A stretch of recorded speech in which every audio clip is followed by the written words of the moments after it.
really proud of the way that the guys just put in the shit. Hey, what's it like in Brazil right now? Is it warm? Yeah. It's always hot, huh? Yeah. You really suck. This sucks more than anything that has ever sucked before. You getting that ass, Larry? Know what I mean? You getting that ass, Larry. That's what the fuck you do. We are enjoying a lot about this time here in... Why are you holding up a card to indicate a penalty? Like, there's so many different things you can do and you decide to hold up a card? That's insane to me. Oh no, I'm stuck. Step bro, come help me. Where is the vagina? It's a trick question because you can't see it here. You need to part the labia first.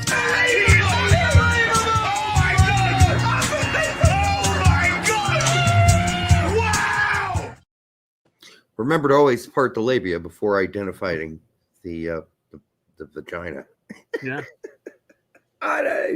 She still wasn't squeezing it hard enough. I could see in there. All right. Good news? Yeah, 100%. We talked about the last show. Yeah. I just thought I'd, bring that thought back. Anyhow, we're talking about that over and over again. We'll do it. Well, why not?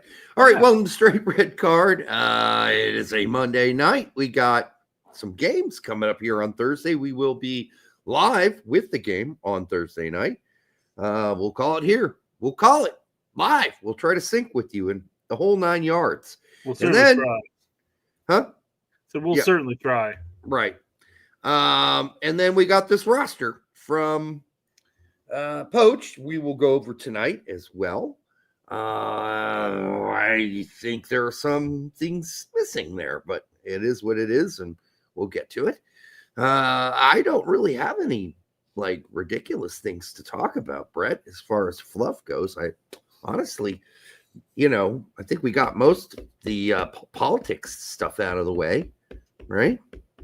And enough people in the chat are saying move along with politics. So yeah, for sure. Although Bernie came out and said mostly what I said last show. Bernie Sanders did, so that was kind of interesting. We were just talking about this before the show, but I only saw a couple of the skits, but the SNL. Oh yeah, they hit and miss. Yeah, it's definitely hit and miss. I think the Republican, not a Republican skit was pretty good. It had some moments, but yeah, fluff. Miguel says fluff, love, politics. I guess not so much. That's fine. People in the chat start getting pissed at each other, and they start calling people names, and it kind of kills the mood. It does. What we bring to the equation here. But it's the elephant in the room, so we had to cover it, and we got it done. So now we're moving on. All right, we're all moving on. Life's going to go on. No one's going to be sent to camps. No one's going to be executed and put for a firing squad. BMR is asking if we've ever seen Derek and Bernie in the same room at the same time. I don't have a picture with Bernie. Sorry. Therefore, you cannot say that you are not Bernie. That's true. I do have a picture of me with Mike Pence. We can say Derek is Mike Pence. One of my least favorite people in the world. But anyhow. Yeah, but it was all soccer related, though, right? It was. Yeah, we were trying to form a fucking professional soccer team. That'd be nice. Mike Pence was a part of that, along with the senator, the Democrat senator at the time, whose name I can't remember now. And then, of course, Ursel Osemeyer, who longtime Republican supporter. Hey, listen, when you're trying to create a soccer team, you're trying to start a soccer team, you take allies in all kinds of different places. That's what you do. Donnelly, thank you. Yes, I actually kicked the first ever Indy 11 game. I was at midfield, and there were 11 of us, including Senator Donnelly, the mayor of Indianapolis, Ursel, and Mike Pence, and we all had to kick the ball to one of the 11 players. Derek was the only person to score an own goal. I was the only one that actually kicked the ball properly to the other player. Ursel didn't do it? No, not. I think he might have. But Senator Connolly kicked his and fell on his ass. He slipped and fell. He didn't get the note that he'd be kicking anything. So, Derek, I remember that game. I was intoxicated in the stands. I know. And I was wearing a nice suit jacket and a tie on the field to do that ceremony. So that was the good old days. The first 2 years where we actually had tailgating, where we actually sold beer, not sold, but we handed out beer for tips. Yeah, and then excise came in and ruined the fun. that's true. I remember that. But I do have to say that moment after I kicked the ball and we had a packed crowd of 11,000 people, stadium was absolutely sold out, and I stood there and I did a 180, a 360. And looked at I was like, holy shit, we did it. We fucking did it. This is a fucking professional soccer team in Indianapolis. Yeah. This is absolutely insane. And so it happened. Anyhow, was glad we could both be a part of that because never going to see our bronze statue though. No, we will never get any real credit for it in the future. I don't think. Maybe we will. I don't know. Certainly Ursel still gives us credit. The team itself, kind of gives us credit. They invited us to the groundbreaking, but then they never. It would have been nice. Okay, but, I understand that predicament, but it would have been nice for Ursel to have brought up the OGs.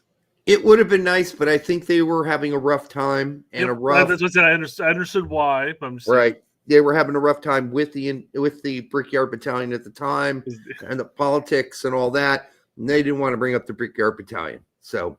Yeah, well, that's how it is.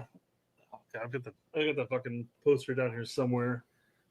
Not sure exactly where it's at. I'll find it at some point. But it was just like there's a quote from a movie, and I can't think of what movie it is. It's from Psych. It's from Psych. It's like you could have sent us an email. Fuck, a text would have worked. Just saying, hey, you're not going to go up on the stage. I took half a day off for that. Well, to drive downtown, and I got a poster for it. So I talked to him later, and it was like, yeah, that was what was supposed to happen.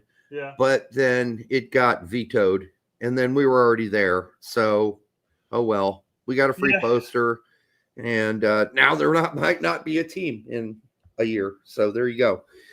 That's what's happening with USL and MLS cherry picking teams out of USL. So there you go. And we've talked about that extensively here, so we're not going to go into that now. Do you have any fluff you'd like to bring up? We have the turn in the background. Okay. Turn in the background says he is back. Welcome to the straight red card. The Poch roster is out, and my wife isn't putting out. She's going on a sex strike. She also shaved her head. Oh, wait. That's my blow-up doll. My wife is still a hoe. I wonder if that's what Jack was talking about. He said, oh, no, politics, not politics. We're not doing it, Jack. No. That's in reference. I think I was thinking it's in reference to the turds. And she shaved. She's not putting out and. Oh yeah. Her head. Yeah, what a better idea than to look like a neo-Nazi with your head shaved as a response to Trump being elected. I think that's a bad idea, frankly, but that's okay. It's one thing if one person's getting their head shaved because they're about to have chemo and stuff like that, and then somebody does it as a good gesture, say, "Hey, we're in this together." That's one thing.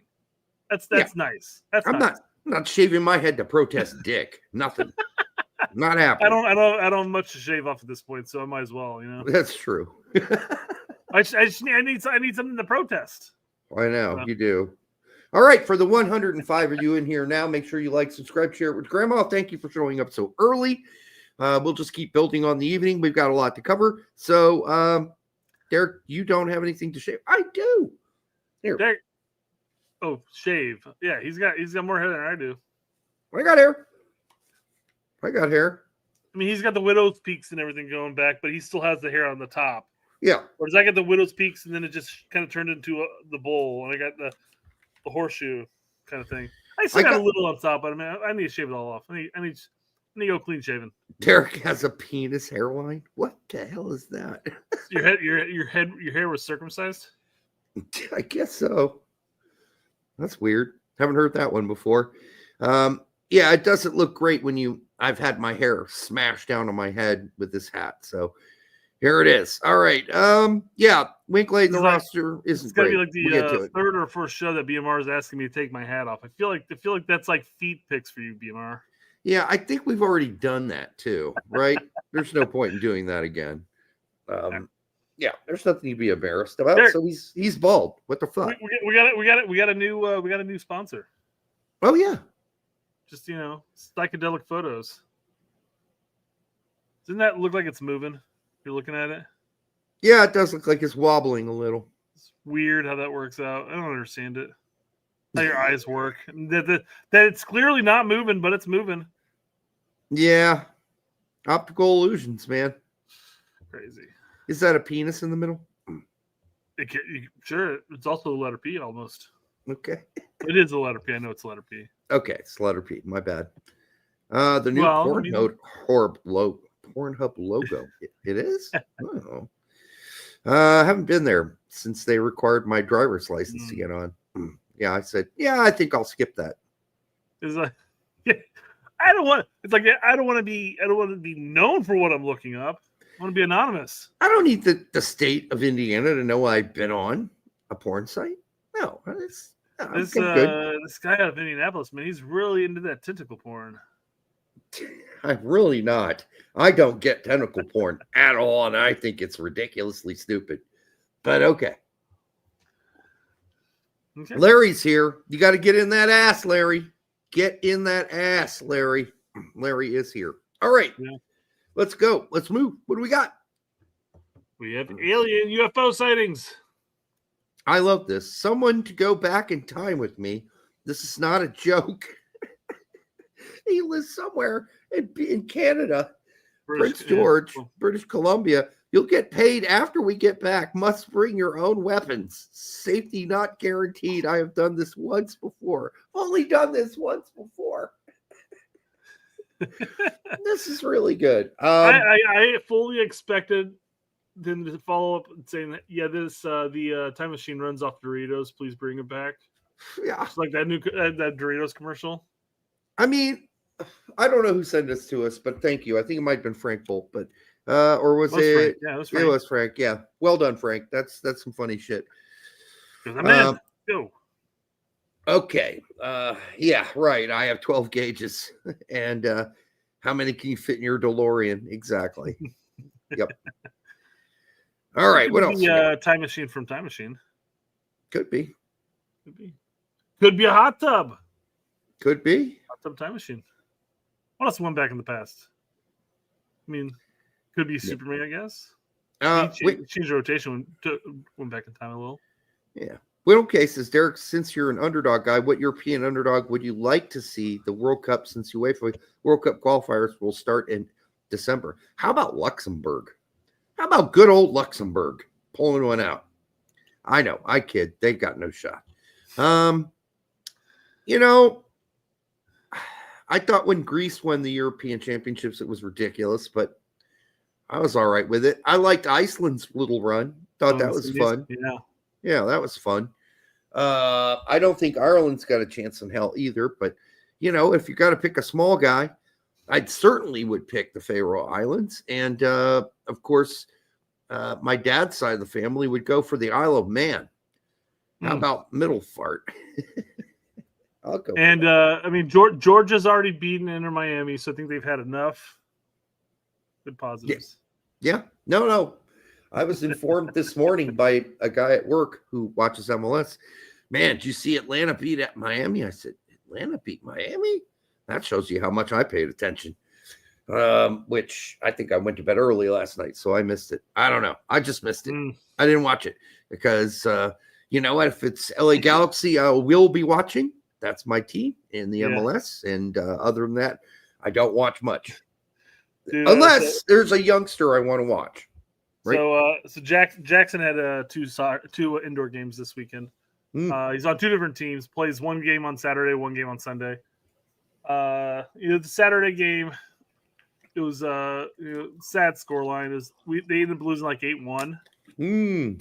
Wasn't great on the scoreline aspect, but he played incredibly well. He was playing goalkeeper at first half, made some really good instinctual saves, actually dove for the ball, which I've been trying to get him to do. He looked good. And then when he went out on the pitch, we played up top for a part of the second half, kept the defense true. They kept pushing everybody up. So when he went in, he finally was pushing up, and the defense had to stay back. So this is opened things up. American indoor soccer. This is legit indoor on Saturday, yes. With walls and all that. Yes. Okay. Yeah. Then he went back on defense, and he was just a wrecking ball, just destroyed everything. They could come in his direction. Of course, he ended up leaving the game with a stepped on knee, 2 twisted ankles.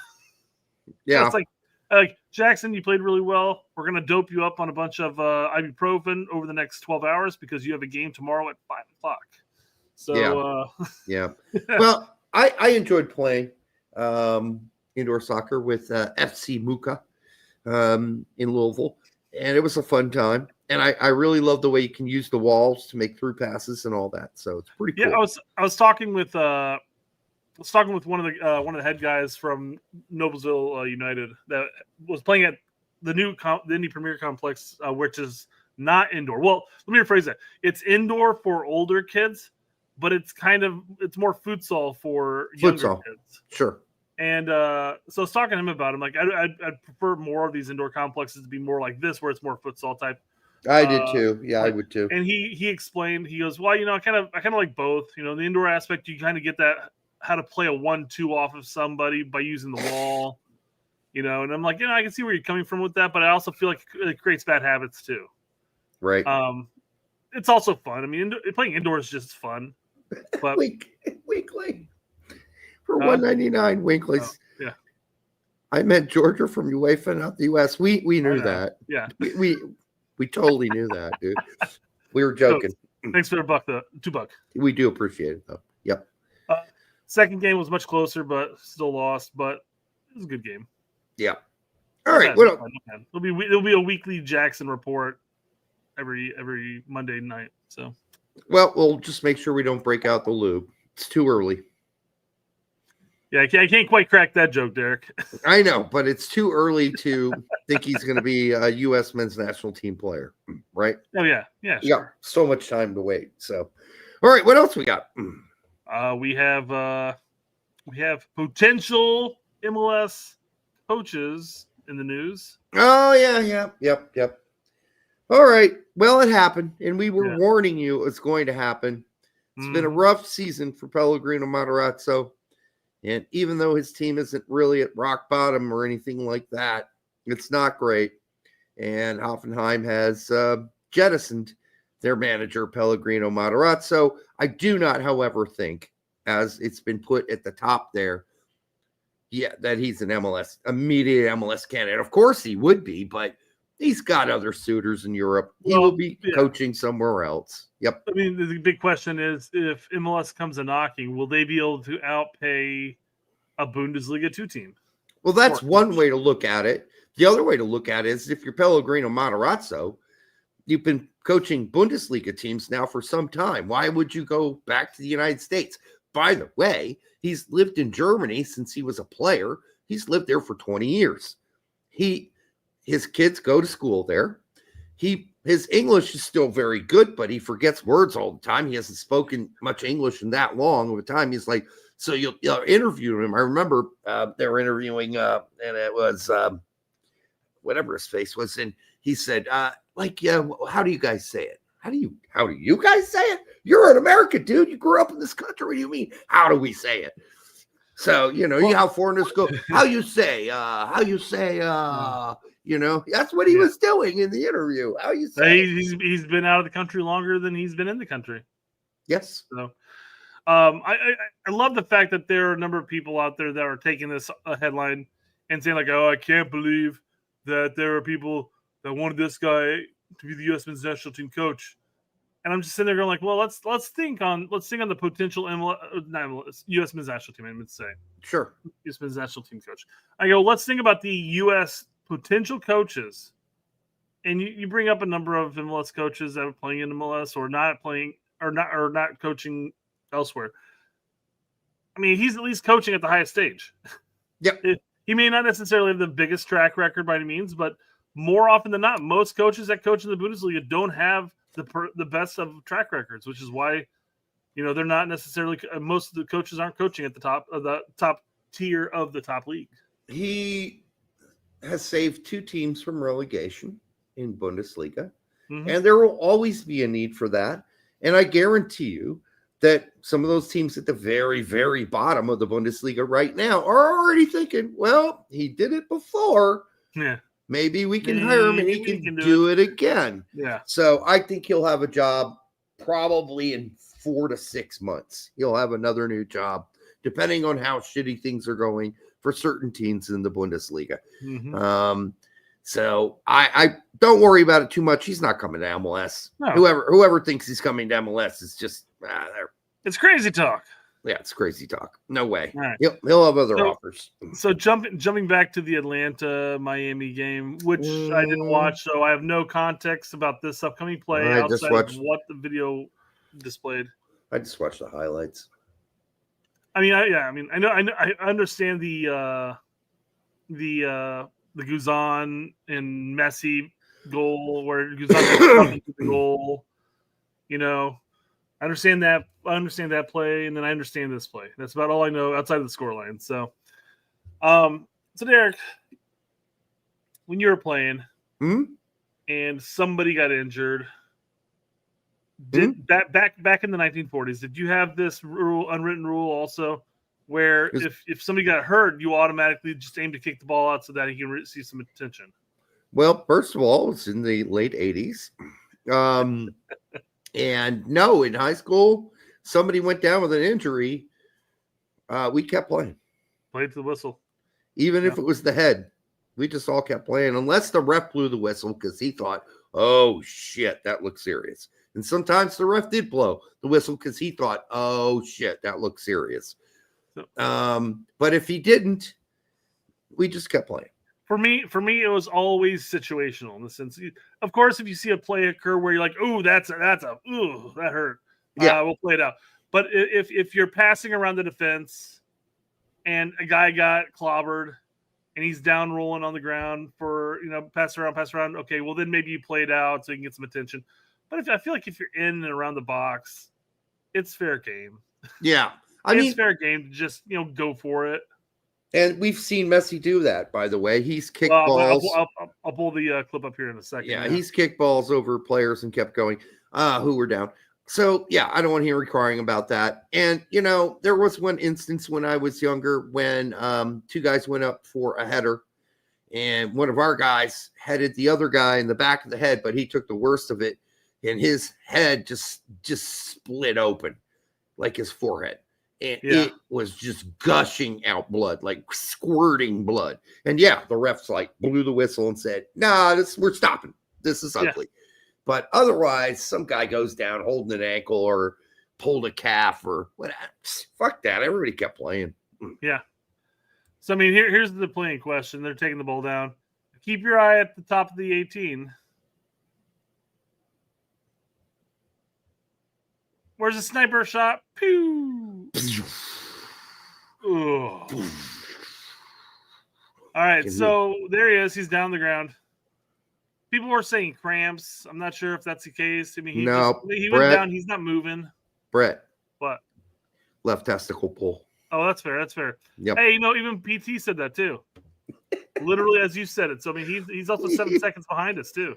That's definitely what it looks like when you pull a left testicle. You just realize it too late because you're like, oh, my ball is really, oh my God, my balls are killing me. You just drop. You just drop like you've been shot.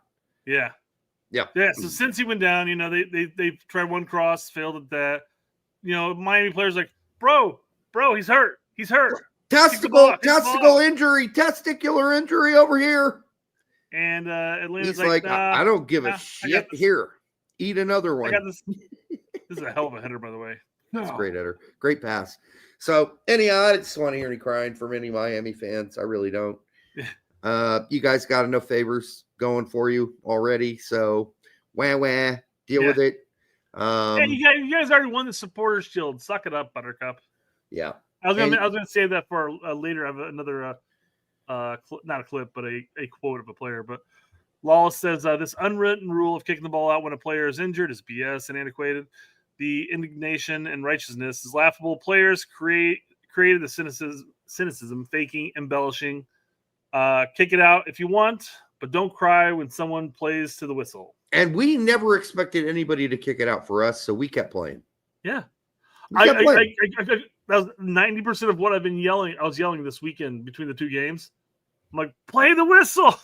You play to the whistle. The kid would go down and they'd stop, and the ref's like, haven't blown anything, guys. Play the whistle. Keep going. Yeah. Yeah. Anyhow, yeah. So there's that. We dealt with that. Quit being a pussy. Keep playing. Well, and I mentioned how I'm going to show Taylor's clip of Messi with the Nashville game. Yeah, that's a good one. But I also said that if this was a rule that you have to play it out, even if it wasn't unwritten, if it was a rule, then there would be no more worries about tactical fouls. Just designate a cramp guy to break up those pesky counterattacks. Yep, exactly. My leg. Oh, yeah, cramp, left testicle cramp. Exactly. Yeah, here we go. So he's clearly there. He's in the way. And that guy is actually holding his penis. It is actually a left testicle in this situation. Yes. Well, I might be a penis injury. Could be. But there's a guy coming in from his left. Oh, what am I going to do? I'm going to take it right to the injured guy. I'm going to have it hit him on his chest and roll over him. And I remember this play when it happened live because everybody was like, that was so smart of Messi. That was a great play. And mind you, he ends up kicking, gets deflected. But that's fine. You can sit there and say, no, he was in the right to do that. That was awesome. That was a great play. But then don't bitch about it when it happens to you. Yeah, exactly. Listen, you're not going to get me to defend Miami. All right? Yeah. Wah. Jordi Alba suggests a new MLS playoff format after being eliminated. Like which one, where you get to keep playing until you win it? He goes, this format seems unfair. I would have the champion from each conference against the champion of the other conference. Well, he's got one thing right. There are way too many fucking teams in the playoffs. True. Very true. Yeah. Well, if it's a first round and you're Miami and you lose to Atlanta, that's kind of on you at that point. Like assuming that Atlanta is going to play like the lowest ranked seeded team from the Eastern Conference. If you lose to them in the first round, that's on you. All I have to say about the MLS playoff system, it is too much. It's like if you were running a porn company, Brett, like you used to, and you're like, okay, I need 20 guys for my films. And then you could only find 10 guys who were really like had the kind of length you needed for your films. And then there are a bunch of 2 and 3 inchers. And you're like, well, nobody else applied. So I got to hire a bunch of small guys and 2 of them have herpes. So that's not going to be good because they're going to have to wear rubbers through the whole filming. And that's not going to look good at all. And then all my films are clean, Derek. Those people never got gigs. So, I mean, you're just settling here for a bunch of teams making the playoffs who basically have small dicks or herpes. And that's ridiculous. They really need to tighten up the playoffs a little bit more and maybe take 4 teams from each conference, and that's it. Just take the guys with the big dicks, not the small dicks or the guys with herpes. None of that. The guys with herpes who've been losing all fucking, barely squeaked into the playoffs at 500. Fuck those guys. They're out. There's a market. There's a market for the small ones, but you just have to hit a very niche market with that. I'm sure there are people out there that want to watch herpes porn, but herpes porn. Nobody wants to watch that. I would suspect that that's not only an unhealthy thing to do, but for the MLS, it's unhealthy to take teams that are flawed, very flawed, and then just bump them into the playoffs anyhow. Well, no, they're flawed for a reason. They didn't earn it. They need to not. So there we go. So here it says 3 games. A 3-game series is crazy by MLS. It's just like UEFA fucking around with Champions League. They just want more. They want more games. They want more money. Apple was demanding more. We need more viewership, consistent viewership, and we need to drag out these subscriptions as long. They need more content. Possible. Yeah. I wouldn't even be surprised if it was Apple that was really convinced and pushed MLS to go to the more FIFA schedule. Maybe because they're like it's great that you guys have like this on for 9 months, but we need it like 10, 11 months possibly. Yeah. We need that extra $14, $15 for you fools. PT69 wants to know, is there a difference between fellatio and bukkake? Absolutely. Although one can happen with the other. True. Yep. Bukkake is many. Well, not necessarily. Many? It's It is all over. many, It's just all over. but it is many. That's the Does whole it point. require many? Not even one can't be considered bukkake? No, I think it's multiple. Mm. It's a bunch of multiple guys. I don't think it necessarily has to be all over either. Because if you watch German New Girls, which is bukkake, it's inside the mouth, outside the mouth, everywhere. It's squirting all over the place. So there you go. Not to say I'm recommending any particular brand of bukkake, because after a while that gets boring too. All right. What else we got? We're gonna start jumping into the main topics. I feel like this is gonna take about at least an hour for us to talk about. At least. So we're 30 minutes in. We're getting into the actual topic. Is wait. We can do Yanks Abroad first. Oh yeah, Yanks Abroad. Let's go over what happened this weekend, because I feel like absolutely none of it had any effect on who Poch picked. Absolutely none of it. Jedi went 90 in a win for Fulham. Yes, Fulham, my boys. Against Matt Turner, who was in the 18, and Chris Richards, who was in the 18, but not healthy enough to play. So there's that. And then Tyler Adams, interestingly enough, went 67 in his first start for Bournemouth. Yet he's not going to make the squad for Poch. Okay. Yeah, there's a lot of talk of maybe Poch is just letting him return to the picture. I mean, it's his second game. Extra careful. Yeah. And I get it. Because every time that Adams comes to play for the USMNT national team, he gets injured. So I get it. Aiden Morris went 71 in a win for Middlesbrough. BMR got it right. Couldn't have left Adams in for 2 more minutes. Exactly, 69. But don't worry. There's next sub, ref. Next sub. We want the extra 2 minutes. There are 69s coming up. Hey. Ethan Horvath was in the 18. Of course he was. And that was against Leo Daru. And Black, who's 19 years old. He's a defender. He got called up to the big boy team at Blackburn. He was in the 18. He didn't play. He is a dual nat. So dual nat panic. So there's another young American, just a teenager, in the second division in England. Brendan Aaronson, 90 minutes in a win. Didn't score or anything, which is, that's what I'm looking for from him. Dwayne Holmes, 45 in a loss, yanked at halftime. Haji Wright, a goal and a tie and unfortunately an injury in 90 minutes for Coventry City. Caleb Wiley made his comeback for Strasbourg, went 6 minutes in a loss. Cole Campbell, 20 minutes in a loss for Dortmund. And by the way, we already talked about one German manager, the American one, being fired and let go. I think we're going to see something similar for Sahin if there's one more loss coming up in the next game. He will be gone. Is he American? No. Okay. I thought you said German-American coach, so that maybe I just heard the American. No, I was talking about Matarazzo, but I started by saying he's not the only Bundesliga manager with his job on the line. That will also be Sahin. I mean, Dortmund look repulsively bad. I mean, really bad. They look really bad. Busio, 90 minutes in a loss for a quite competitive game, and not a bad game for Busio. Christian Pulisic, 82 minutes in not one of his best games, really, honestly. Not a horrible game, but not one of his best. Started in the middle, ended up out wide. But, just wasn't really part of any goal-scoring opportunities, really, that made the difference in the game.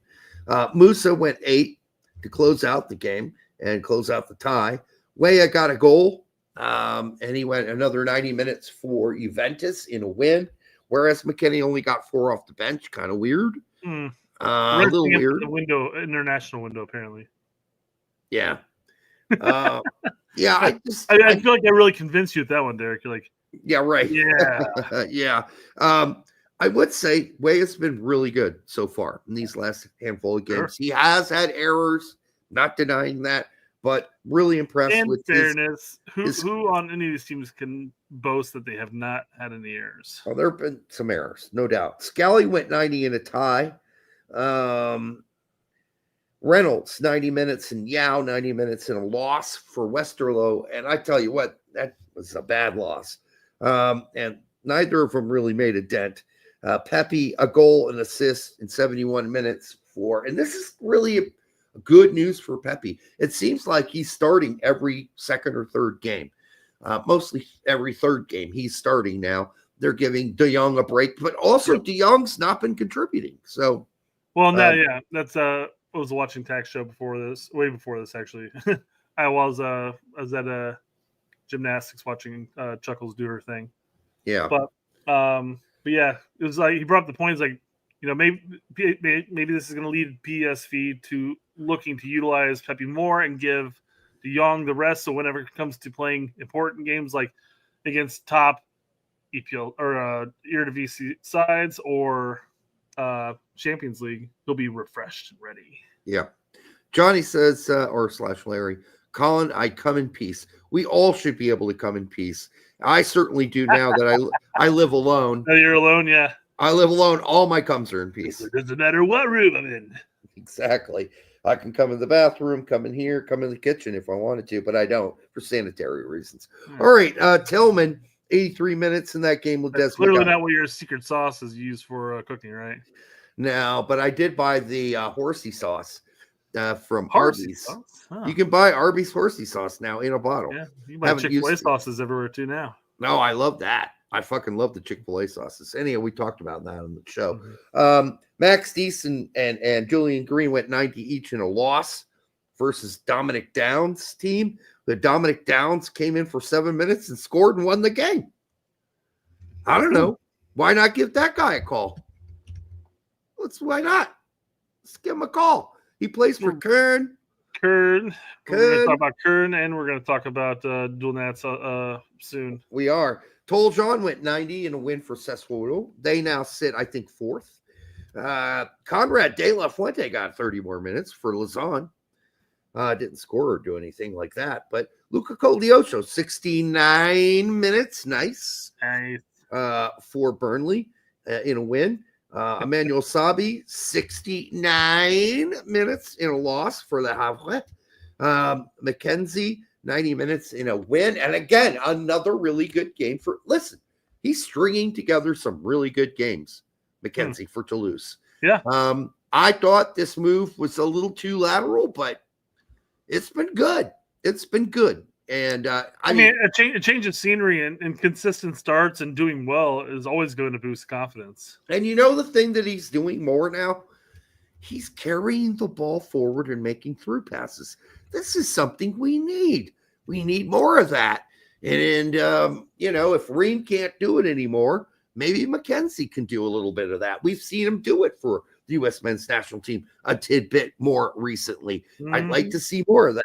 So I'm giving McKenzie, a stock up right now. I really think his stock is up. I honestly feel he's the center back I have the most confidence in right now. I would agree.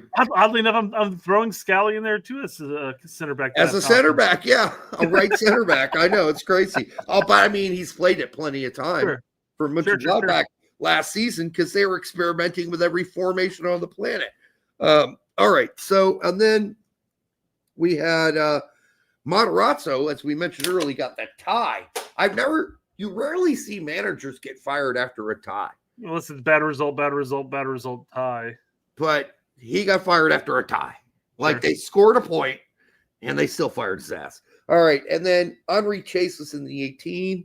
I have to point out again that Henri Chase has a teammate who did score in the game named Vajamin.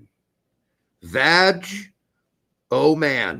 That sounds like you're complimenting someone like that. Vag. Oh man!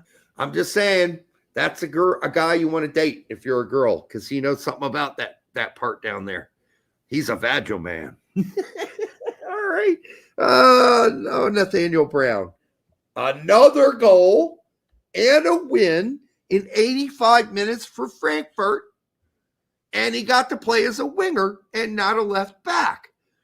Wow, that's diversity. And I would really like to have on our team. I'd surely like to call that guy up but we will bring up what Poch said about recruiting the dual Nats, who he's been in touch with Nathaniel Brown. He's been in touch with Henry Chase, and he had a certain set of words to say about that. So we'll see. We'll go into that in a little bit, yeah. Johnny Cardoso, an assist in 56 minutes for Real Betis. Hope that's good news coming into U.S. camp. Fossey. Hopefully he shows up for the U.S. He would hope.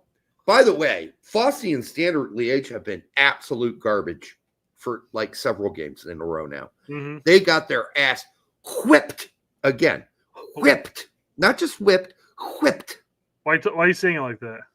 Now, because it's from Revenge of the Nerds. Remember that the coach comes in and says, you guys just got whipped by a bunch of nerds. Yeah, he says whipped. First thing, Derek. Well done on the Revenge of the Nerds reference. Yes. I'm proud of you. Second off, I was going more for the Family Guy. Why are you saying whip with an H? Oh. Say cool whip. Say cool, whip. Quit. Yeah, I remember that. I remember that one too. Yeah, that's good. All right, now it's like choke. Okay, here we go. Eric Palmer Brown, back from the dead. Back from what could be a graveyard somewhere in Greece. They dug his body up and they plopped him on a seat where he sat for 90 minutes in the 18 and didn't play for Panathinaikos in Greece. He is back. He is, I guess, somewhat healthy. Yeah, Johnny says EPB's dick is big. I'm glad you got to experience that. But, Johnny, I was a nerd, but no one knew. Nobody knew I was a nerd. That was something I kind of hid. All right. But you're right. I was a nerd. Klinsman, 90 minutes. Yes, that Klinsman. Jonathan Klinsman. Another 90 minutes and another win and a clean sheet for Cesena, who now sit fourth out of 20 teams in Serie B. Is Jonathan Klinsman going to make an argument next season for himself to be discussed as they play in Serie A when they get promoted to be in the big boy team? I don't know. We will find out. On the other hand, Andrea Novakovic went 87 minutes for Bari. He scored a goal, and they won. And here's a funny thing. They're now 6 out of 20 teams. 6th out of 20. So they're in the promotion discussion, although he does play with a right winger named Lasagna, which I thought was really interesting. A little too on the nose, right? I feel like that's somebody who's making fun of the Italian league. I just love watching the highlights and they're like, Lasagna crosses the ball. Lasagna. That's great. Lasagna. I'm getting hungry. All right. Cowell, 74 minutes and a loss with Chivas. Not a great game, but good enough for Poch. Jason Flores was in the 18 for Pachuca. It's a 21-year-old American in the lineup in the 18 for Pachuca, just promoted to the big boy team at Pachuca. Keep an eye on it. Zendejas, 90 minutes and a loss. Broken wants to know if it was Tony Lasagna. I can't remember what his first name was, but it would be funny if his name was Tony Lasagna. Yeah, my name's Tony Lasagna. In his name, it actually has the hand gesture, too. I'd fucking break your arm if you don't pay the dues. All right. Zendejas lost that game, by the way, versus Frankie Amaya's Toluca. But Frankie Amaya didn't get to play. There's a player I haven't thought of in a while. There's a guy that hasn't played very often for Toluca.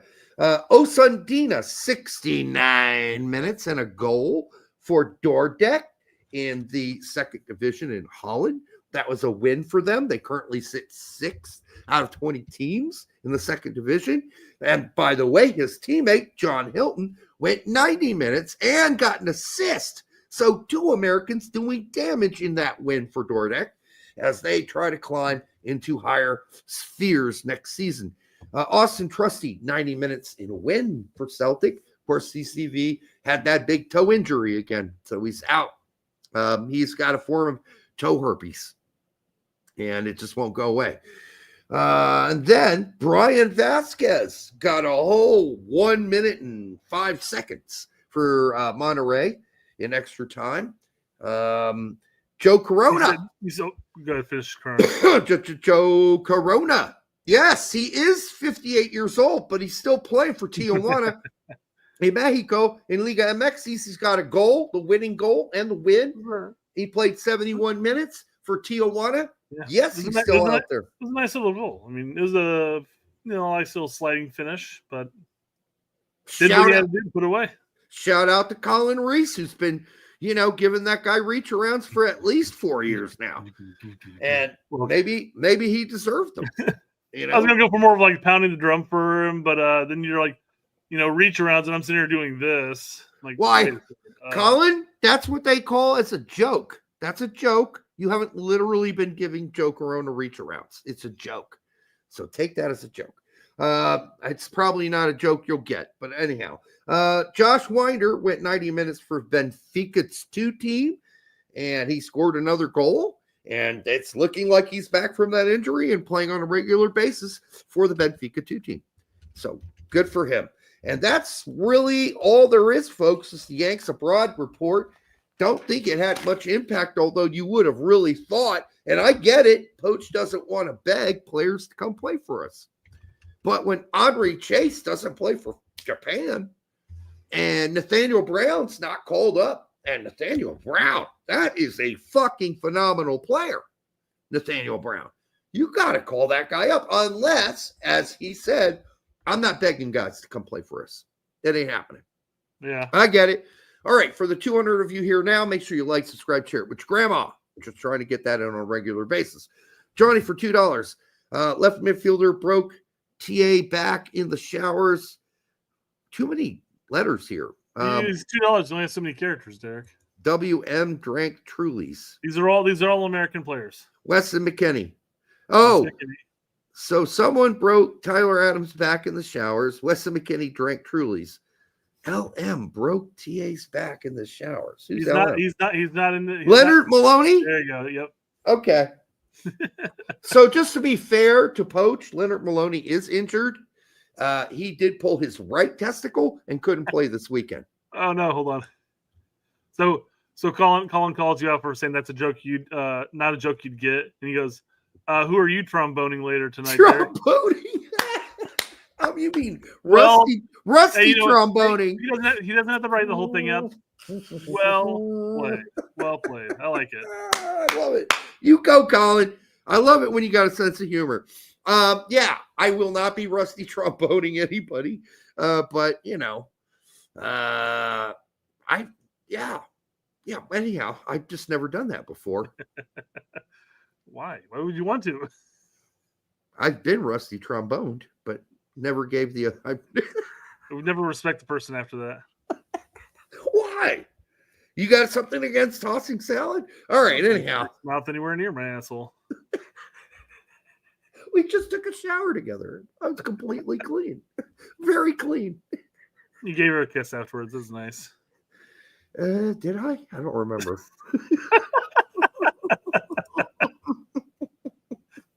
Oh man. Sorry about that, folks. let's make the jump in the transition here, guys. Do not panic. Do not panic. Cap them now. Cap them now. Oh, wasn't quick enough. Larry says, Derek, you can come out. Larry, do you actually think if I had sex with a man, I wouldn't talk about it on this show? Because I certainly would. I've already talked about foodus at length and my research of foodus. So please, there are no barriers and blockades for me here. I will talk about anything on this show. Trust me. All right, go ahead, Brett. Sorry. So just jumping into the main topic for the most part here, but Diego Luna is not called in for the U.S. men's national team senior team. He finished the season with 8 goals and 12 assists in 31 games and won Young Player of the Year award. It's absurd that he's not on the roster. Mexico is already stalking his one-time switch to recruit him. Yeah, let me know when that happens. I don't think they're that serious, so I think we're fine for now. I'm hoping that Diego's just nuts way that way. I'm hoping he's like, hey, you know what? I've represented the U.S. at all the youth levels. May not have gotten the call up now, but I'll get the call up soon. Yeah, I think we're fine with Luna. I mean, listen, would I like to have seen him? Sure.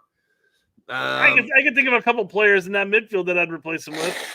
Yeah. I mean, I'd like to see some Luna. I really would, but I don't think we're going to right away. Let's look at that midfield real quick. Brendan Aaronson. Would you like to see Luna over Aaronson at this point?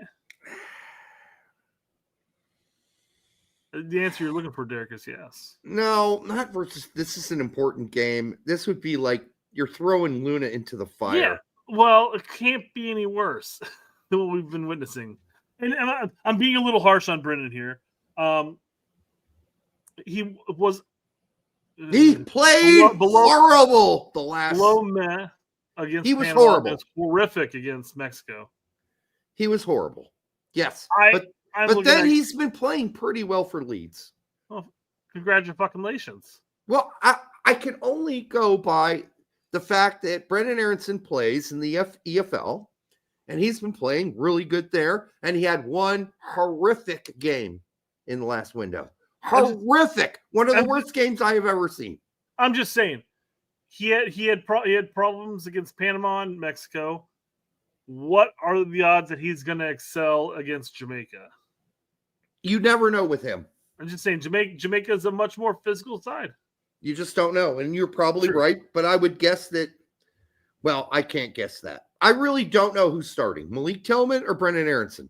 I really don't, but one of the two is starting. It could be both, because, actually, it could be neither, actually. We have to remember the formation we're going to be playing. You mean neither? Neither. You can say whichever you want. It is acceptable across the board, Derek. Now it is. Now it is, sure.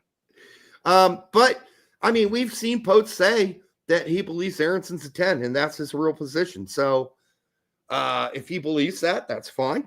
And he'll have to figure that out as he goes along, right? Mm-hmm. But I do think he really likes Brendan Aaronson. By the way, tonight, I just cracked this open. I am drinking a St. Bernardus Christmas ale. It's a Belgian ale. Talk about that. I'm going to grab myself a second drink real quick. It is 9.8% alcohol by volume. Strong Belgian beer, product of Belgium. If you know St. Bernardus, you know that.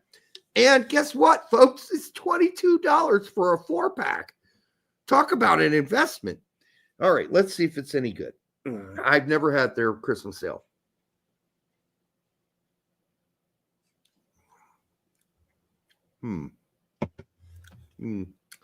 Well, Brett. What up? I'm saying this is, hold on, one more sip. For $22 for a 4-pack, you really expect your balls to be blown off, right? There. That's over $5 a beer. Yeah. I'd say this is okay. Hmm. And I've had other St. Bernardus, and it's been really good. I've never seen St. Bernardus in a can for the Christmas ale edition. I'd say it's just meh. It's meh. Not impressed. I'd say that the guys at Taxman right here in good old Indiana who sell their beers for $2 a can are doing a better job. Okay? This is not good. Although the coffee one by Taxman, do not get that. Coffee one is gross. It's disgusting. The coffee one. It's gross. Don't do that one. Never a big fan of the coffee beers. Johnny for $2 says U.S. men's national team should attend mandatory P. Diddy parties. For what? Anal drillings? Why would they do that? Why would they do that? Apparently, according to some, if you are a man and you want to go to P. Diddy's parties, you have to do the egg test. where you have to stick a hard-boiled egg up your ass, and you have to stick it in your ass and pull it out without cracking the shell. And that's when, if it was uncracked, P. Diddy knew you were ready for his parties. I'm not lying. That was a quote from who's the big gangster producer guy? Shook. Who? Shook Knight. Suge Knight. Yep. That's what he said. That's what he said. I don't think I'm going to any of those parties. Contrary to some people's beliefs in the chat. I'm much more of a. I'll go out to the pub and drink a beer, but I'm just fine with just staying at home. At this point, I will stay at home. At this point, I've partied my ass off for almost 20 years. I don't need to party anymore. I really don't, Brett. I really don't. Like, I'm lucky to be alive, frankly. So let's just put it there. I'm lucky to be here. My years of partying have definitely not been 20 years worth, but I bet you didn't do all the drugs I did. No. Yeah. So there you go. Just this one. Yeah, well, I did a lot more than that. That's for sure. Fair enough. All right. And I'm still here, folks. To answer a lot of the confusion, on the left-hand side of the screen, you have the last window roster. On the right-hand side, you have this current roster. Adam's basically showing the differences between. Here's the difference. I mean, quite frankly, you can see the ins and outs and what have yous. What's the Richards Fossey thing? Richards is in for Fossey, I guess. Okay, I guess they're not the same player, but all right.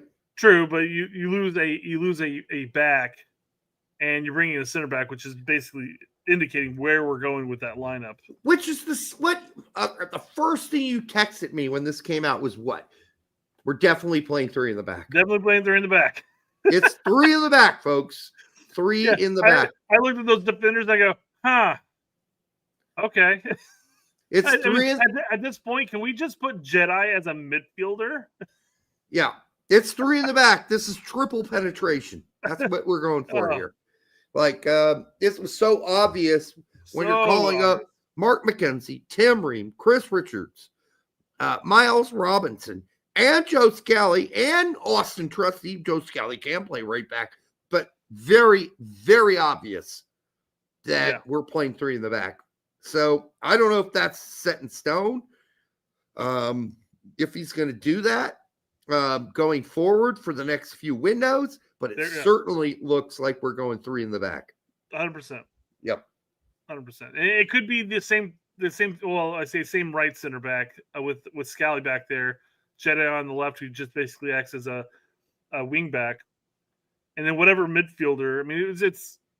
We'll talk about that when we get to that point, I guess. I actually don't have the formation builder up. Yeah, we'll get it up. Colin Richards doesn't play right back, really. He plays right center back for Crystal Palace.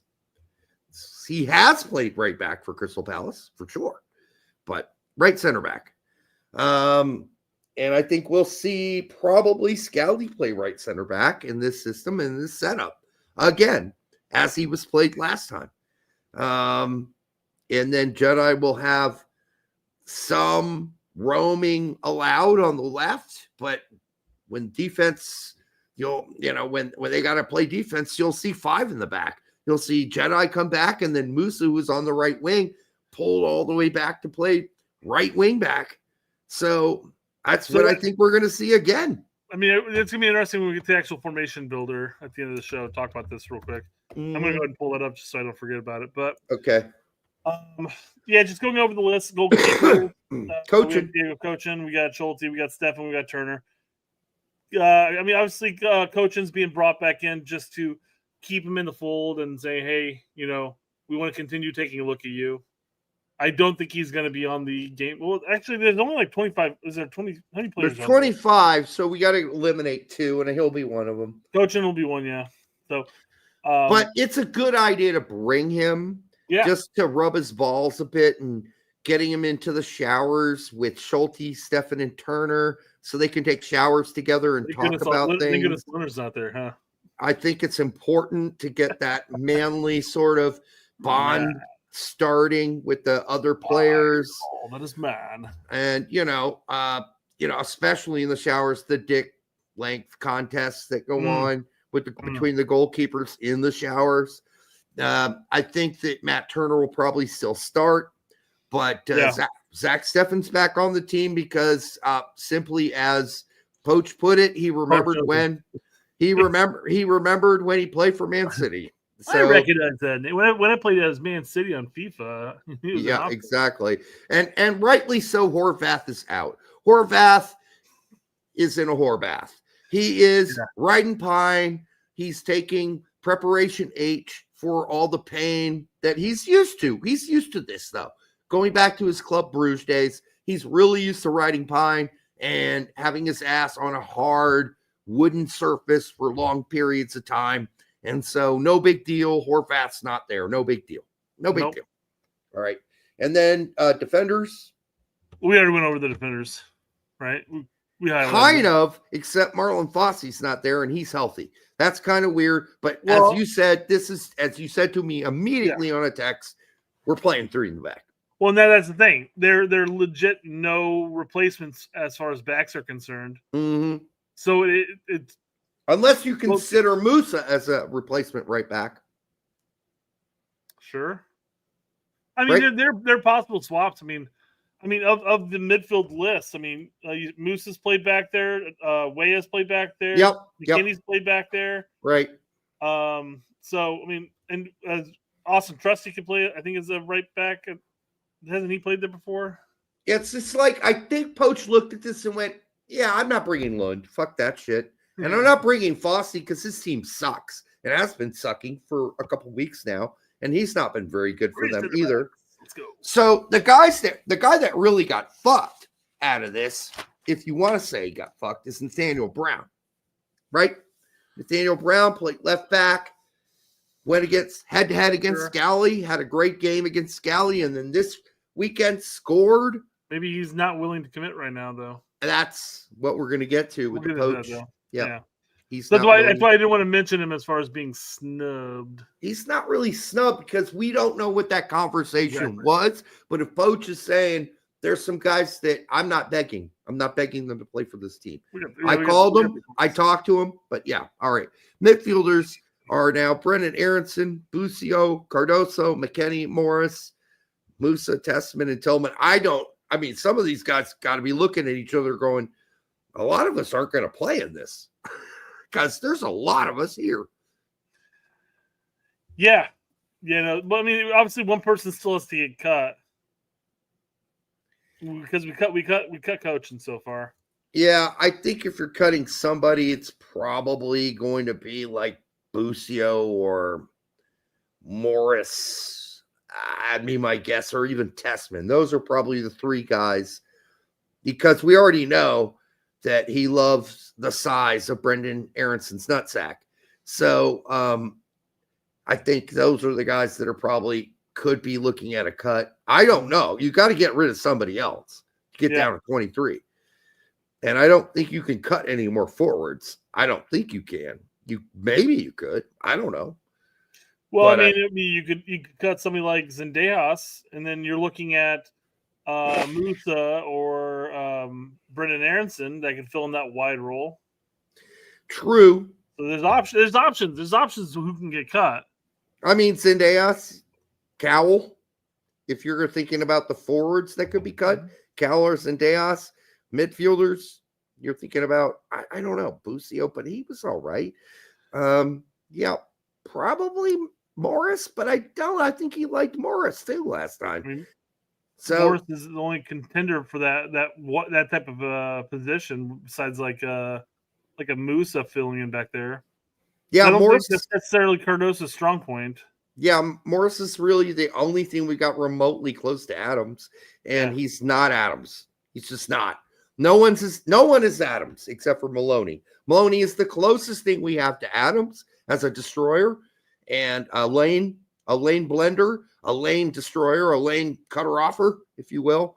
So, yeah. I don't know. This will be really interesting to see who gets cut. I mean, somebody's going to get an injury too, by the way. Almost a guarantee, right? Yeah, somebody's getting injured. So it'll be interesting to Because I mean, after this window, I feel like at some point some of these players are going to get cut. Period. Because Poch is going to be having to look at other people, and there's going to be some players that just simply will not shine. Yep. So, by the way, if we didn't clarify it before, we did actually, but I want to say it again. Maloney is in fact injured. We did say that earlier in the show. He's injured. He's got what did I say? He had toe herpes. Yeah. Or was it? That might have been CCV. That's CCV. He had an actual right testicle pull. Maloney. CCV has the toe herpes. So yeah, it is what it is. We're gonna have to live with it. Now the forwards. Cowell being called in. He's local, not a far flight. That's good, I guess. Yeah. But at least, unlike Brandon Vasquez, he's playing. But then Brandon Vasquez came in for 20 minutes under Poch and he did better than Sargent did. So this is not surprising, Call. Well, we've talked about that. I'm not going to make any argument that Sargent was not shit that game by any means. But it was a different game when they brought in the subs completely. Well, the subs were better. That initial lineup just played like shit, period, across the board. No ifs, ands, or buts. No arguments against it. And the subs came in, and they added much-needed energy and heart. And it was better. It was better. Even Zendejas had a pair on him in that game, and I liked it. So it was one of the few games I could say, Zendejas was all right. He's all right. He's all right, you know. Now, if we talk about, I would be putting him in my 23 by any means, but I'm like, he's all right. If we talk about missed opportunities, which is what we're going to next, the biggest missed opportunities to bring in some new players, certainly Henri Chase being one, who we told you last show that he had been already reached out to. We could confirm he had already called him. We could confirm that he had already talked to Nathaniel Brown. And the question is, I believe he also spoke to Dominique Downs, and I believe he even gave a call to PFOC just to keep him in the, in the circle. And even though PFOC's done absolutely zero for Union Berlin this season. But this is what Pochettino said. I'm going to let you read it. My voice is hoarse. I'll say Otaku has taken a larger quote, and we'll show the full quote and the full context, because it does change a little bit of the attitude behind it. But in this quote, he goes, I don't want to give names, but we are working with other players to try to see if they want to commit to us. We don't need to convince. A player needs to want to play for the national team. I'm Argentinian. I wanted to play for Argentina. It's not because of a contract. It's not because of the possibility to play in Europe. No, I was desperate to defend my badge, my flag. We need to be careful. We need to convince. No need to convince a player. One player cannot be more important than the team or 300 million people. The player, if he's an American player, needs to be desperate. Needs to show what we need him. That we need him. Yep. Because if not, we are a weak federation. We want maybe less talent. We want maybe less talent. But people... That's butchered, but yeah. No, it's not really. He's saying, I don't care if they're less talented, but the people that's what I'm saying. Play... Less talented, yeah. I'm saying it should be like less talented players or something like that. I don't care if they're less talented, but they need to come in and be desperate to defend the shirt and fight for the country, is what he's saying. Yeah. I don't care if they're... I'd rather have a guy that's less talented, but fully committed, is what he's saying. So, yeah. I wrote, it's a different mentality, Argentina versus USA. The dual Nats are always going to be torn between their choices. Picking one isn't a snub over the other. Hopefully they picked what they feel is right for them. If a dual Nat picks U.S. men's national team and isn't, quote-unquote, desperate to defend the badge, then it's your responsibility as coach to manage the players. While this may be a bit more blunt, which is good, because that's one thing I hated about Greg was not being blunt. It was, beating around the bush. This is the same mentality I had when Greg was recruiting. Express your interest, followed up with a quick call or text when they've had a solid weekend performance, but ultimately let them know that the decision is theirs to pick what's right for them. Desperation is a stinky kern. Kern. Is that a Dominic Downs joke? Okay, it's a cologne reference. I know Dominic Downs plays for Cone. Sure, I mean somebody else mentioned that as well, but I was just basically making a play on words with the word. I know what you're doing, but I'm just saying it is funny that Dominic Downs is one of the guys we're tracking that will probably eventually play in the Bundesliga that we want to keep an eye on. I think that I like his attitude there. We're not begging. We shouldn't beg anybody to play on this team. If Henry Chase isn't set to commit, then fuck him. We'll just wait around until he does, and he might miss the call up, but eventually he'll play for Japan or us, obviously at this rate, and his, how he's been playing and what he's shown he has potential to be. Same thing. I mean, I really don't want to miss out on Nathaniel Brown. I really don't, but I'm not desperate enough to beg, and I don't think we should beg. And I'm surprised that Nathaniel Brown isn't more interested, if in fact maybe he is. We don't know how those conversations went. If he is really interested, he should have fully committed on that phone call. I think that would have been a good thing to do. But what he's basically saying is, I talked to all these guys. And I don't know if he talked to Koleosho as well. He may have. I have not heard that at all. What it sounds like from the people in the know, it sounds like he's literally talked to all of them. All the big ones in question. Yep, including Koleosho. That's what it sounded like to me too. But the Koleosho name never came up. I just saw Chase. Who else sent me the one from Nathaniel Brown? And so those ones I know, I can confirm those conversations have had. I am imagining he also talked to Koleosho, but if you're going to have to beg a guy to come play, no, fuck that. I'm not begging anybody at this point. So you're gonna have to read that. You keep saying Damian Downs' name incorrect. I don't know if you keep saying Dominic or something like that. I'm not sure what you're saying, but enough people are saying that you're saying his name incorrect. What did I say? I don't know. That's what I just said. I'm not sure what you said. Thought I said Damian Downs. All right, somebody's gonna have it in the chat here in a second. We'll find. Did I say Dominic? It's possible. No big deal. That's the only name I can think of that you would have said that I would have just been okay with and not necessarily correct you on. David? Did I call him David? Maybe. You said Dominic. Yeah, Ping said you said Dominic. Okay, I said Dominic. All right, it happens. It happens. I'm old. I'm dumb. Drunk. I'm not drunk, actually. I wanted to pull this up. We don't necessarily have to read this whole in context. It does add more. Well, you read it because it's too small for me. I wasn't planning on reading it, but I was just mentioning how. Well, whatever part you think adds context. Well, shit. I mean, I don't know which. It's all split. My point was that Otaku took a quote and removed portions of it to make it fit nice and neat as a nice quote, but it kind of takes out certain things of it.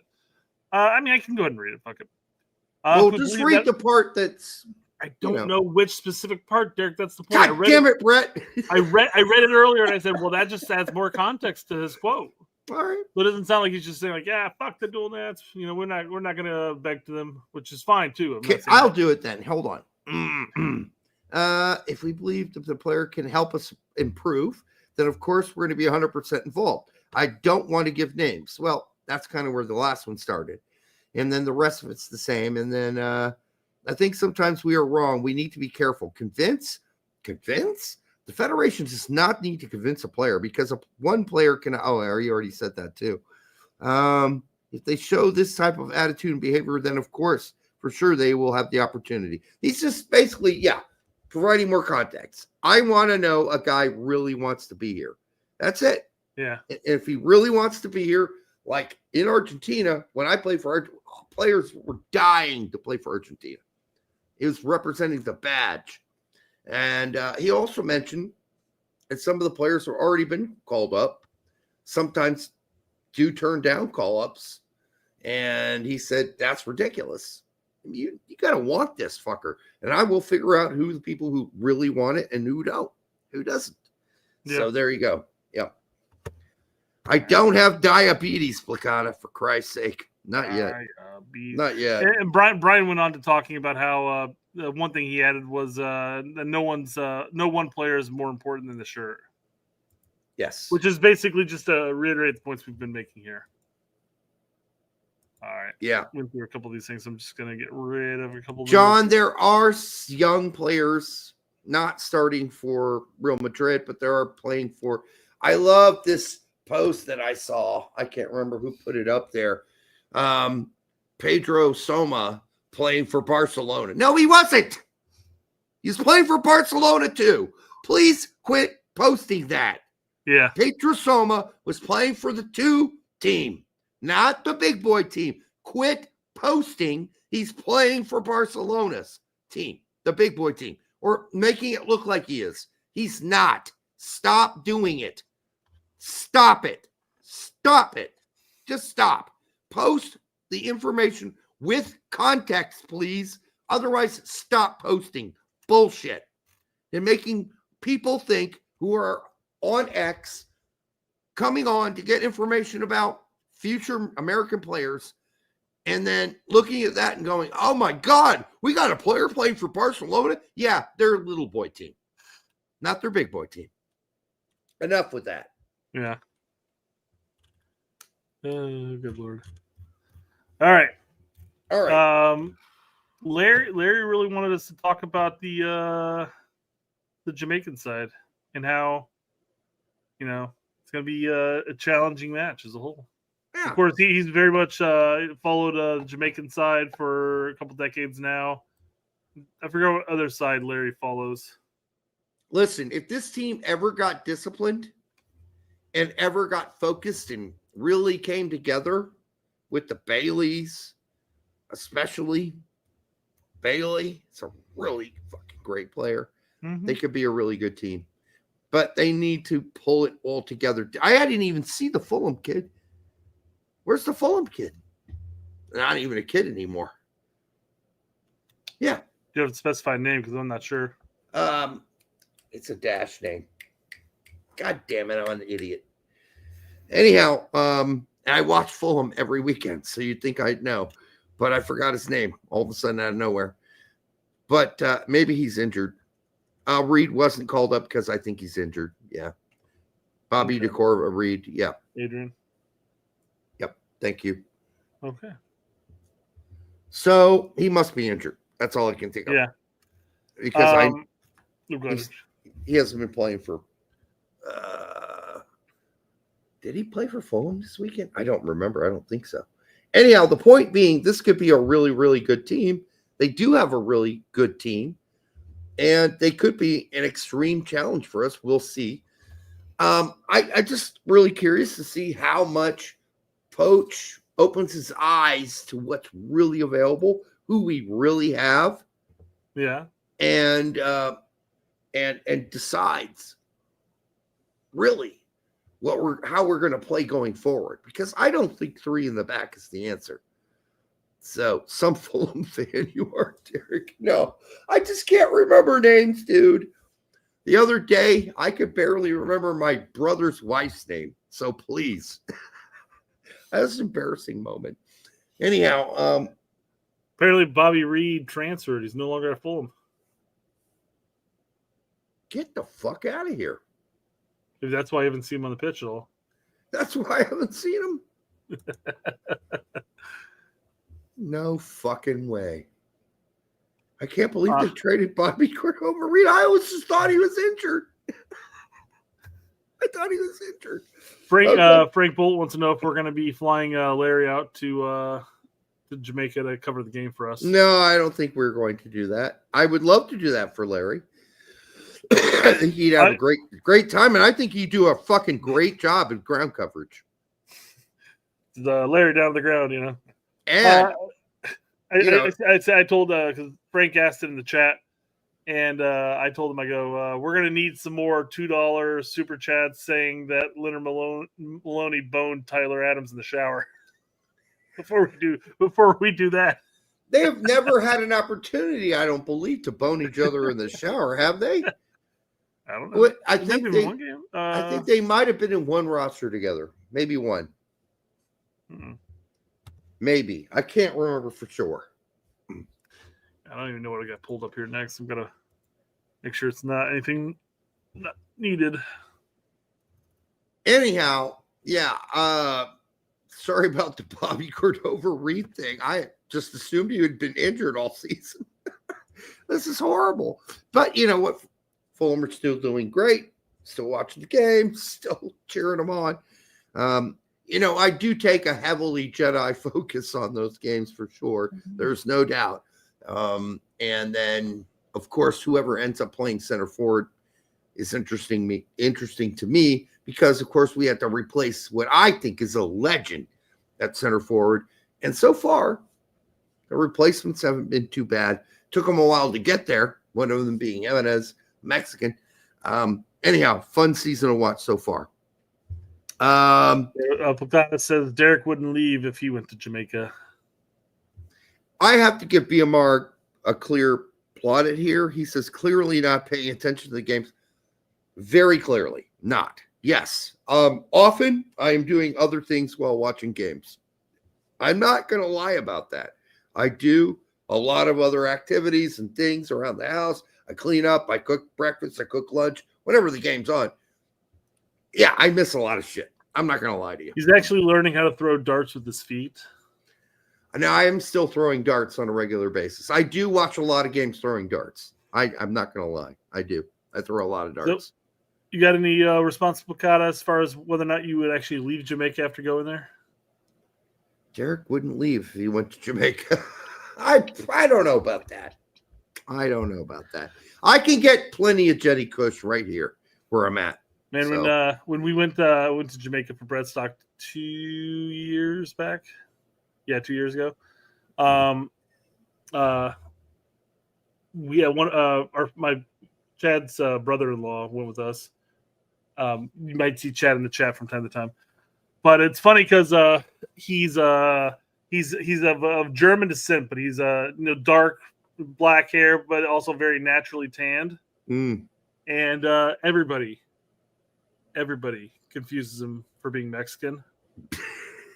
Okay. So anytime they go to like resorts, in the Gulf of Mexico or in Mexico and everything like that, everybody just flocks to them. Like trying to sell them, some like weed. And it's funny because just rolling around with him and everything in Jamaica, he's like, people would come up like, "Hey, you want to buy some weed?" He goes, "No, I don't want to buy any, but I'll smoke it if you're smoking it." Okay. Well, that's a smart move. He says, Jack Pineda asked, "Are you masturbating while watching Fulham?" I do not masturbate early in the morning or midday. I'm a late night guy. Not really late. Like either he's a wake up at 3:00 in a drunken stupor kind of masturbator. Not really. No, I really don't wake up in the middle of the night and do that. Anything. I just sleep. So it's got to be like around. I don't know. Why am I telling you guys about my masturbation rituals and what times I do it? I mean, nobody knows. That's like TMI. That's definitely TMI. All right. One thing. Go ahead, Brett. Pete says, one thing that baffles me about the U.S. roster is that it wouldn't bring at least one of Adams or Maloney for the match. We talked about Maloney already. Yep, he's injured. We've actually talked about Adams too, even though he's capable of playing, but it seems like Poch is obviously back a little slower. Or Yep. maybe Bournemouth said, "Hey, we just got him back. Can you give us a little bit of time?" Please, God. Please. And here's the other thing. No one knows what Reyna's injury is. And this is normal for Dortmund. They don't tell anybody. Okay, you jump from this one to another tweet that I don't have pulled up either. Well, that's okay. Yeah. I'm just saying I agree.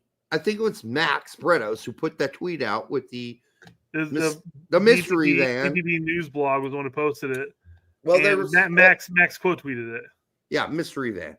Like, can we not know what's wrong with him? Like, why don't Dortmund tell us? In fairness, it is Dortmund's medical staff. Maybe they just said, it's a mystery. Don't know. He's just out right now. Just really fucking weird, dude. Really fucking. It's time. We don't get to leave any Dortmund. Updates about that dude ever from anyone. He was perfectly healthy at Forest. Comes back to Dortmund, bam, injured. Right back to being injured. actually got injured with the U.S. men's national team. But still. True. But it's only gotten worse since he got back to Dortmund. Like, it went from being mild, we were told, to being serious. I don't know what's going on there. Really. But, Dortmund have a horrible record of taking care of their players. So who knows? And at this point, I just throw my hands up. I don't know what to say about Reyna. It's like we're watching a career being slowly whittled away, like opportunities being whittled away for that kid. And that's horrible. Biamari, he doesn't play much at Forest or Dortmund either. So exactly. He's not playing much either way. I just think the medical staff at Forest looked at him and goes, you tore your butt. Might be the most talented player to ever waste away so far. I can't think of another one more talented that wasted away into nothing. And I hope that changes. I really do. But at this point, I'm kind of have to say, yes, he's injury prone, and I don't really know what he can do to fix it. Yeah. So, we don't want to know if we're doing a watch along on Thursday and Monday. Yep, we'll be here Thursday and Monday for both games, watch alongs, and our watch alongs are a little different than say Tax or Pete's, so certainly welcome to watch theirs too. But ours is a little different. It's a little goofier and a little funnier, I would think generally. But I don't think, Jack, that he needs to leave Dortmund. Dortmund has been very, very much still on the Reyna train. They've said so multiple times. This kid's really talented.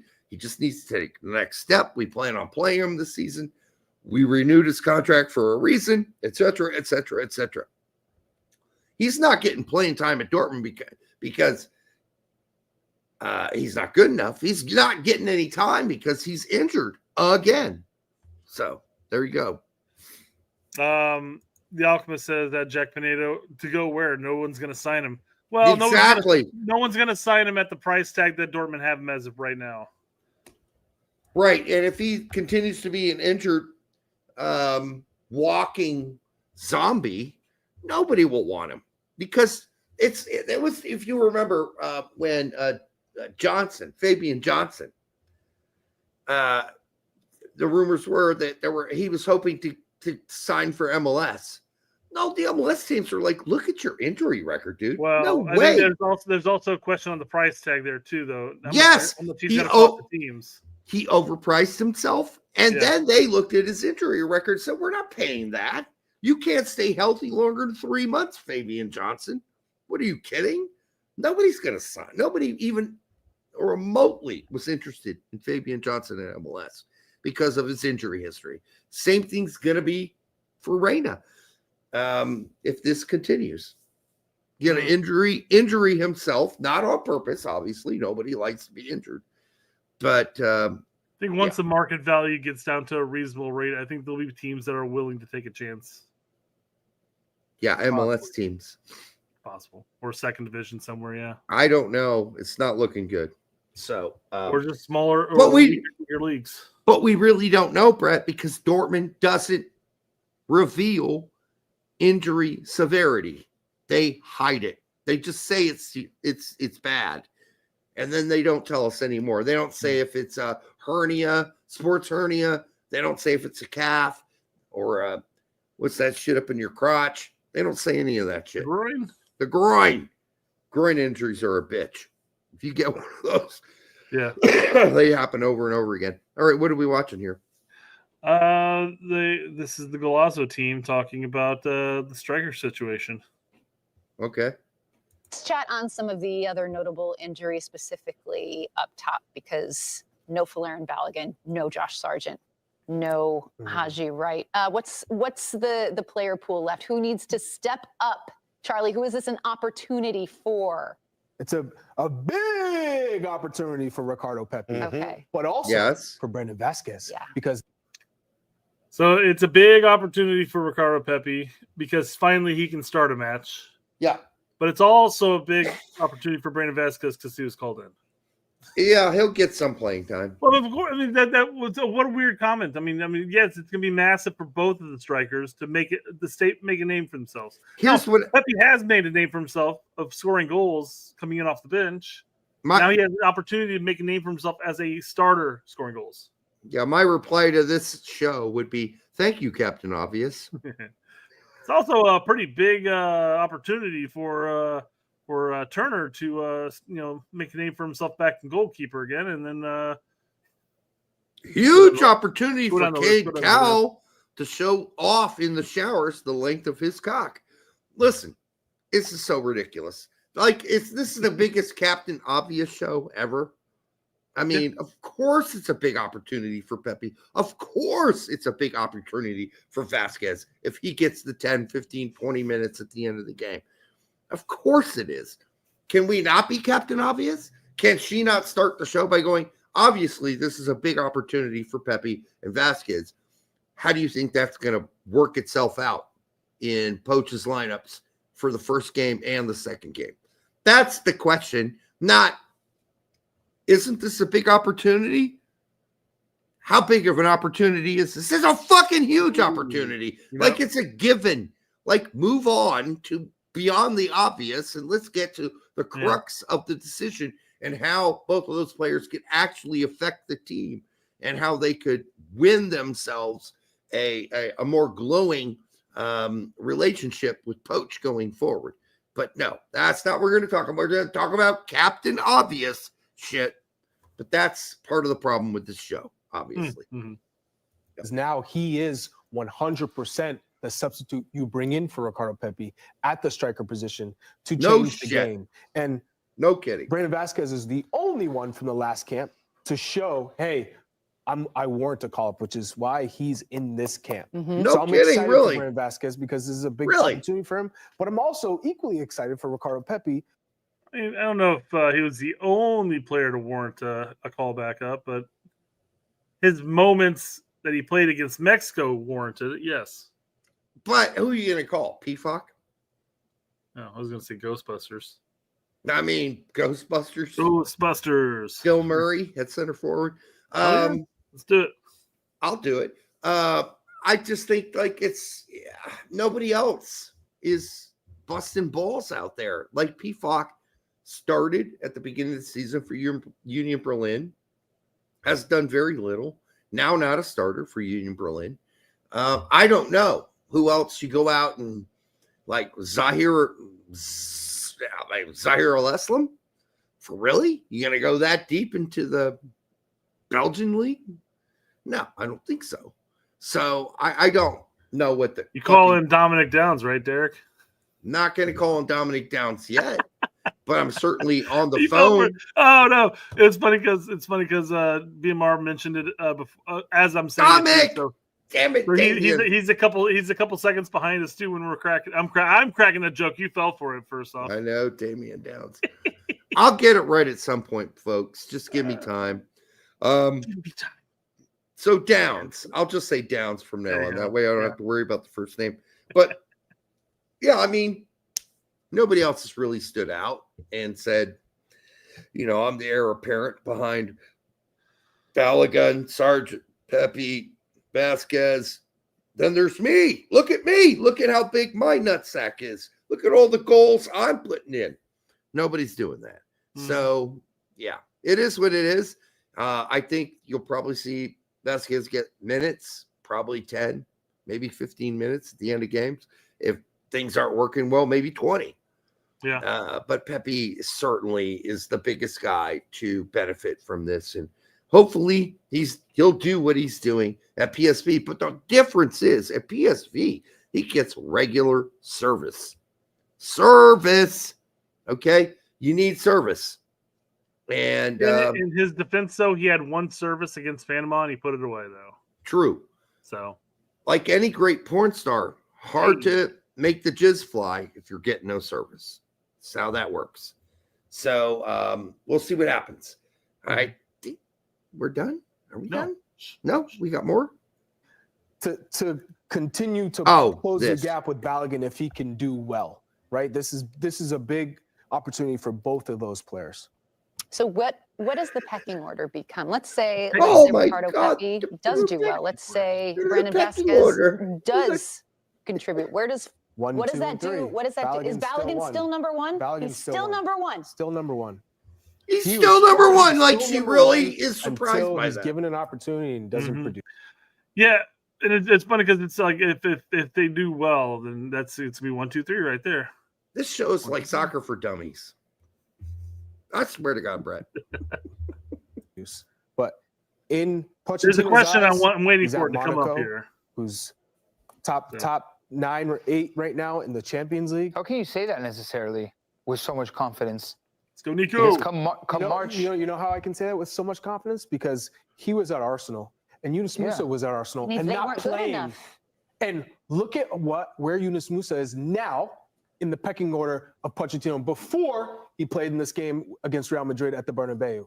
He was already saying, I need to figure out a way to play Yunus Musa no matter what. No matter how much playing time he's getting at Milan, if he's not playing at all, there's Basically what Davies is saying is that Poch knows a couple players and he wants to start those at first. Give them chances to play themselves. Yeah, out. he values certain players, sure. Yep. Yeah. I mean, the same thing will be for Balogun anyways. I mean, he's going to know who Balogun is to at least some extent. Yeah. So, yeah. But the thing to say here is that if Pepe comes in, he bags a couple goals or, at least a goal a game, or let's just say, and against Jamaica, come March or whenever our next international or FIFA window is, if Ballo's healthy, I mean, is Ballo going to be our number one at that point, or is he going to play Pepe at that point? Because Pepe's been kind of on fire for Poch at this point. Depends if Balogun comes back and for Monaco and just doesn't perform. So we'll see. But I still think he's making the team. The question then will be whether or not Pepe starts or Balogun starts. And Sargent, he's gone for a while now. Again, yeah, not his fault. He's injured, and he's not going to really be part of the discussion. Although he'll be back for March as long as he's healthy. Everything points to the fact that Poch really likes Sargent, but he started him. But I don't think that he's going to hang on to that if somebody like Pepe steps up and scored some goals. Exactly. Yeah. Yep. So it's definitely a circumstance that they're going to debate here. But the other guy, well, he hasn't talked yet, but is it the Cooligans that he's a part of? Yeah, I always forget his name. He asked a question. I'm waiting for it to pop up here because I never actually listened to Davies' response to it, but there's an understanding with Pochettino, knowing what your IQ is, what your technical ability is, pedigree, for sure, regardless of anything else. Right. So in his mind, Balogun is a starter. That's okay, and I get the academy he went through. Is that what you're suggesting? Simply due to his football education. So okay. Like I was trying to understand what you were saying. I buy that from an outside perspective, kind of just like surface level. I get and like he's technically superior to everybody else in this group. And he's probably someone that he can trust more than the other. Balogun is technically superior. I think that's questionable. I think in and around the box, yes. He's certainly faster than everybody else. No doubt. And he runs lanes really well. We just can't figure out how to get him the ball. Well, I mean, Berhalter couldn't. I don't know. I don't know if I'm ready to say that Balogun is heads, leaps above. Yeah, I mean one would think with the 3-4-2-1 formation that would be prime for Balogun. Because that means you basically have 2 10s, ideally, that would be putting the ball on a silver platter, hopefully. Yes. For those behind the line runs. And he will get his chances once he's healthy. Yeah. Yep. All right, the question's coming up here soon. Arguing that. We'll stop after the answer. Whatsoever. I agree with everything you're saying. But come March, there's going to be players in different forms. Yeah. And I don't think that pecking order is as written in pen it's fluid. It's written in pencil, really, because especially a striker. I agree with that. So Nico's saying that, well, let's say Balogun, Sargent, Pepe, Vasquez are all healthy at this point, and Pepe's on fire, scoring in Champions League and doing this and at the Eredivisie, and Balogun is getting 5 minutes because he came back and he's not performing, but maybe Vasquez is scoring in Liga MX. Do those two leapfrog in March over, say, Sargent and Balogun? So that's what he's saying. Is like the numbers, the list itself isn't set in stone. It's fluid. It moves around. Yeah. Is what you're saying. No, it's absolutely fluid. It's like the fluid in your balls building up to release the sperm. So come March, if Balogun's not bagging goals like he was prior to his injury, but Vasquez is scoring goals in Liga MX. He won't. I'm just saying, if hypothetical Disneyland shit here, Derek. I don't think he will, but I'm just saying, if that's the case, come March, would you be willing to agree with Poch if he calls in Vasquez over Balogun? No. Okay, that's the whole point behind the fluidity aspect of what Nico's saying. He's like, well, maybe Balogun's not going to be in form, but maybe Vasquez is, so that warrants his call up instead of Balogun. I mean, I'm using some Nostradamus here, but I just don't see a healthy Balogun. He may struggle, but I think he'll still score some goals and contribute for Monaco, whereas like Vasquez is barely struggling to get any minutes. And we all know that Sargent's going to be the man as soon as he's healthy and back. But he'll be out of the picture for some time. Pepe is now getting 1 out of every 2 games, 1 out of every 3 games at PSV. And when he does, he scores every fucking game. Oh. And he's going to light this shit up this season for PSV. He's going to continue to score. He has every opportunity right now to lay out the case that he should be number 1. Even if Balogun comes back and scores a goal here and a goal there. But if Pepe's lighting the fucking Dutch league up, that might make a difference. But it's totally up to Poch. It's going to be up to Poch, and it's going to be up to his system and how he thinks the system's going to work, and whether he wants a guy who's great in finishing in the box or a guy who can run the lanes. They're totally 2 different players. Completely different players. Balogun is not heading in a ball in the box to score a goal for you. It ain't happening. He's not a header. He's not a big guy. He ain't going up and challenging 2 center backs for a header and scoring a goal. Pepe can do that. Yeah, and I do want to reiterate this point because it may sound like maybe we're bagging on Vasquez, we're bagging on whomever when we talk about these things. I'm hoping that when it comes to these Jamaica games, I'm hoping when Vasquez comes in for his 20 minutes after Pepe starts, I hope he bags a brace. Oh, I hope he makes it difficult for Poch to sit there and say, well, who do I want in on March when everybody's healthy? Yeah, I have nothing against Vasquez. If Vasquez performs, I'm all for him. But right now, the trajectory at Monterrey looks not good.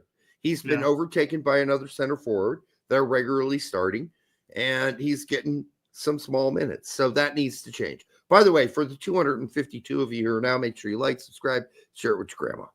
All right. It's coming exactly. up. Come March. Can I flip the question and say, is there anything that Pepe or Vasquez can do outside of Balogun not performing that would get them to rise to the top of that pecking order? What do you think your answer would be, Derek? You already mentioned Pepe. Pepe's bagging goals and doing well at PSV and Champions League, etc. Like that. Would he catapult himself over Balogun?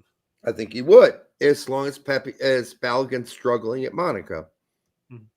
So if Balogun's doing well at Monaco, scoring he's goals and getting assists, he's going to be number 1 regardless. Yeah. Okay. All he has to do is not struggle. There's nothing that Pepe could do to catapult himself over Balogun as long as Balogun's playing well. Unless, what do you think if Balogun comes to U.S.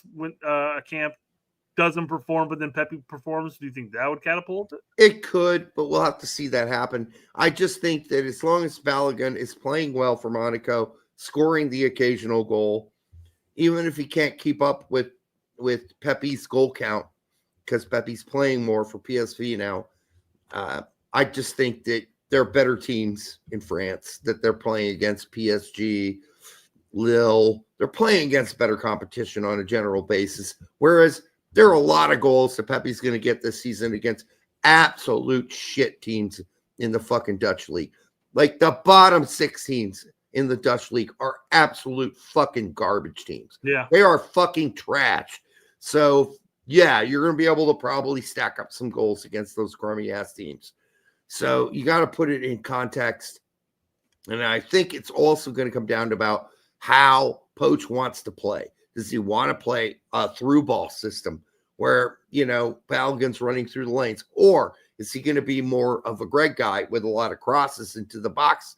If you cross into the box, Balogun's not going to work out. Balogun's not a guy who's getting headers in and finishing shit off from crosses. That's not Balogun's game. Balogun is an open field player. You get him down the line, you go with a through ball or something like that, and he'll outrun the rest of the team and he'll score. So it'll also be depending on how Poch wants to play. So those are things we don't even know yet because Poch is obviously gearing up instead of playing his usual 4-2-3-1. 4-2-3-1. It's looking like he's playing 3 in the back. So we'll see. Mm-hmm. We'll see. Yep. Let's see what Davey's answers is here. I mean, for Pepe, it's playing every week at PSV. Okay. Well, he won't. Got to play over the captain, Luke de Jong. So he won't. How do you think? Right, that's not going to happen. So then Brandon Vasquez, kind of in a rock and a hard place. All he can do is continue to perform in Liga MX and score goals. Well, he's not. Continue. He needs to continue, Derek. Yeah, no, he's not. So there's no continuing. He's not getting minutes for Monterrey, and he's not scoring, and he's not having an impact, and he lost the starting spot months ago. So that's not even a discussion. The fact that Vasquez is in the discussion right now is because, well, it just speaks to how thin we are at center forward. Yeah. And if it was, so in this, his statement like that, like he needs to continue performing and scoring in Liga MX. So if we didn't do the Yanks Abroad segment every Monday and midweek report and all that stuff, I wouldn't be following Brandon Vasquez, and I would just assume after his lightning, his whatever crazy start at Monterrey, I just assumed that it would have been continuing at this point. He would have been bagging an occasional goal, performing well or whatever, because I don't follow him and I don't follow the team. But I mean, every week I hear, well, he didn't play. He got 5 minutes here. He didn't score. Yeah. And it's enough for me to know that, well, geez, that fizzled off really quick. But maybe to this point, maybe Davies is just sort of thinking about how he started off, and he's like, hey, he just needs to continue scoring goals, right? Well, continue. That's a continue. Like he's not doing it now. There's no continuing. Like Vasquez has dropped off as a starter at Monterrey. That's been going on for some time now. He's been coming off the bench. So it's like, do these people do their homework? We do it here. We do the Yanks Abroad report here every Monday and every Thursday to let you know what these players are doing and what they're accomplishing. Yair Vasquez says, I don't think it's our 9's fault. I think the 10s are trash. I think you could say that we've had problems with our 10s when Reyna's not there. Reyna plays. He's a real 10. He knows how to deliver passes. That's why we were able to survive, Jamaica last Nations League. Exactly. But we are not going to have that. So, yeah. So Frank says he's down on the hill with this lineup. And I wanted to see what your take was on it. We'll just start from all the way back and back. So we got Turner, fine, McKenzie, Ream, Scally. I think you'd see McKenzie Ream and Ream over. switched. Yeah. Yep. Tasman, Cardoso. Instead of Musa? And alongside, matter. Instead of Musa alongside of one of them? I don't know. And maybe Frank's taking into consideration that Musa was pretty shite outside of his goal contribution against Panama. Yeah, but last window. I mean, I'm your just, point. Yeah, mind melding with Poch. Yeah. I think he really likes Musa. Mm-hmm. Obviously, Way and Robinson. as the wingback roles. Yeah, that's wide.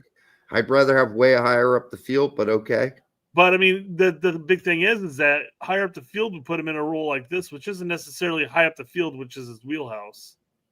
Could like you in the 4-3-3, he'd be running up and down here, going, Whereas the quote unquote 10 roles here have to be a little more creative and move around, which I don't know. I'm not saying that way it couldn't do.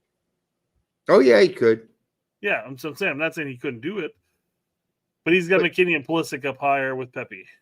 But you could slide McKinney down to where Weah is and put Weah where McKinney is and have Weah be more of a wide option and have McKinney the opportunity to cut in from coming out wide, right? You could do that too. I don't hate this. You're going to go back to a 4. Well, that wouldn't be a 4-2-3-1. Never mind. Scratch what I was going to say. I don't hate this, but I do think McKinney would be more naturally suited to be where Weah is, and Weah would be more naturally suited to be where McKinney is, honestly. I think McKinney would be more suited where Tessman or Cardoso is. Yeah, well, I know, but we're being forced into this 3-4-3, and I don't like this. I really like to play a 4-2-3-1, and this would be much simpler, and it would be much more.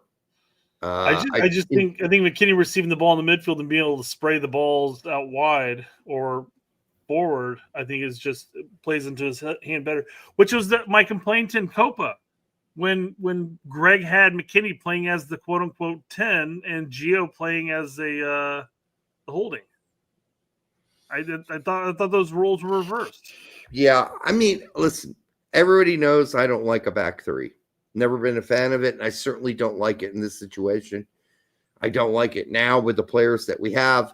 Playing three in the back means you're taking another more offensive, skilled player off the field to have a third center back, which to me is ridiculous. You're playing Scally as a right center back that takes another skilled player off the field. So I would to your point, to your argument, the way a McKinney switch, I would agree would probably be more beneficial because how is he scoring his goals for Juve? He's getting in and around the 6-yard line. Correct. And waiting for that cross to come in to put it away. He's good at that. So he will never get anywhere near the 6 in the position he's at right now. Exactly. So switch McKinney and Weah, and I'm okay with trying this. I really am. The only thing is, where's Musa? I mean, I'd like to see Musa on the field. Obviously, he's not going to make the field on that setup. So yeah, that's okay. Okay. Let's just do our mind meld real quick. So are we doing 3 in the back? I think we should. Yeah, 100%. Well, we don't need to do it. We just go back to that lineup because that's it. That's it. That is the lineup. Except for you were talking about Musa, and that plays a factor.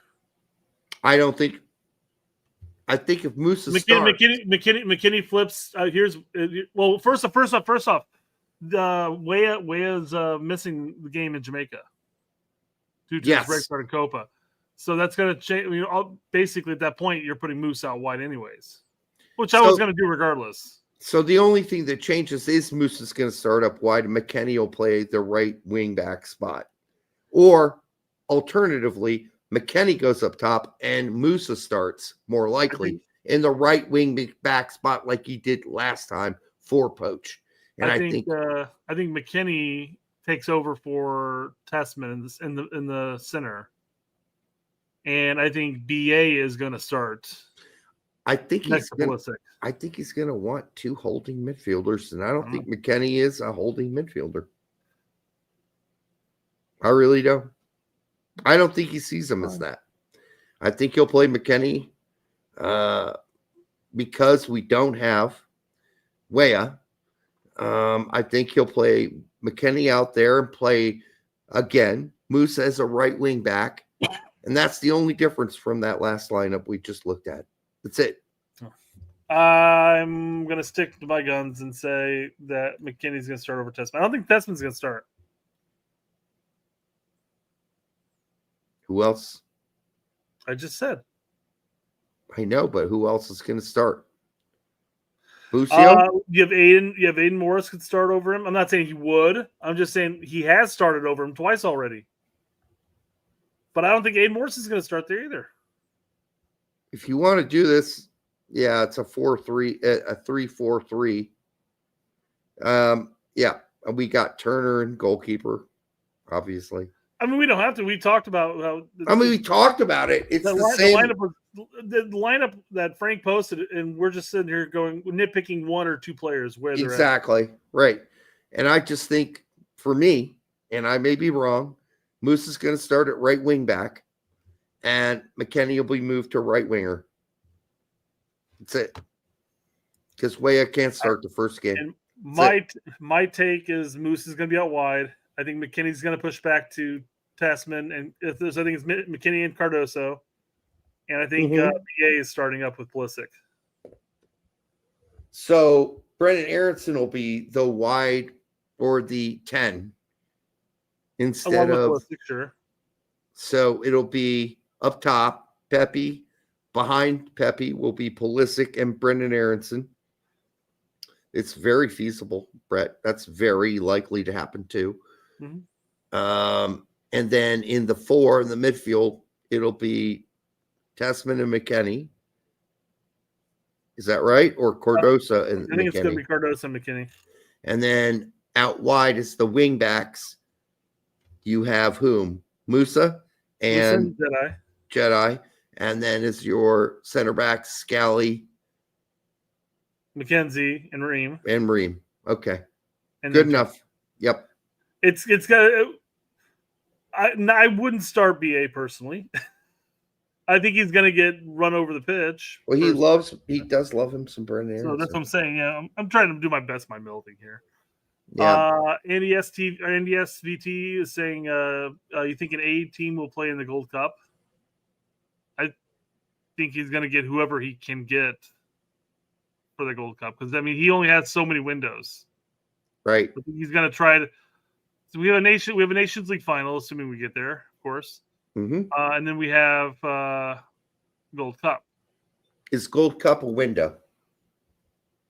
Gold the Cup's next Gold again? Cup. Is it a window? Is it a FIFA window? The next Gold Cup. Doesn't matter. I mean, it's our Federation's Cup. It is absolutely a FIFA window. Okay, if it's a window, then you bring everybody you can possibly bring. Yep. But the argument there, at least in the past, has been Nations League would be like in June, and then Gold Cup's in July. So Yeah. are we taking our players away for June and July, and then You have to. August, at the club? You have to. It's a World Cup coming up. You have to. I don't disagree with it. Yeah, it's desperate times.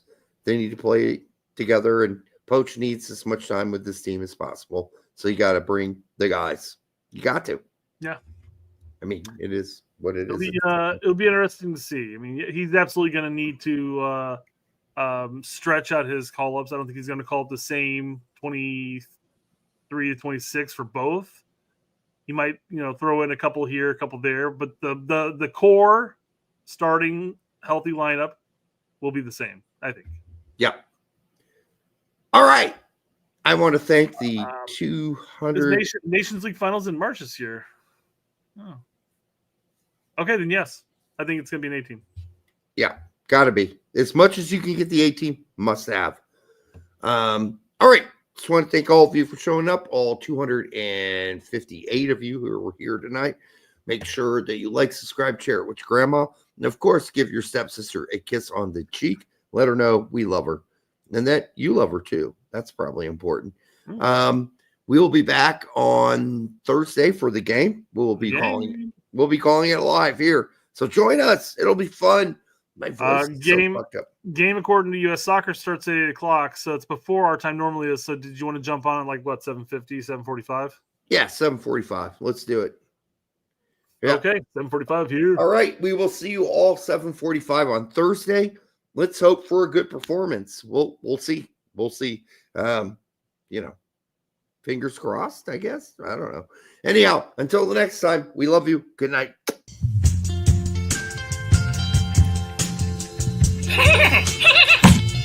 That hurt. I'm really proud of the way that the guys just put in the shit. Hey, what's it like in Brazil right now? Is it warm? Yeah. It's always hot, huh?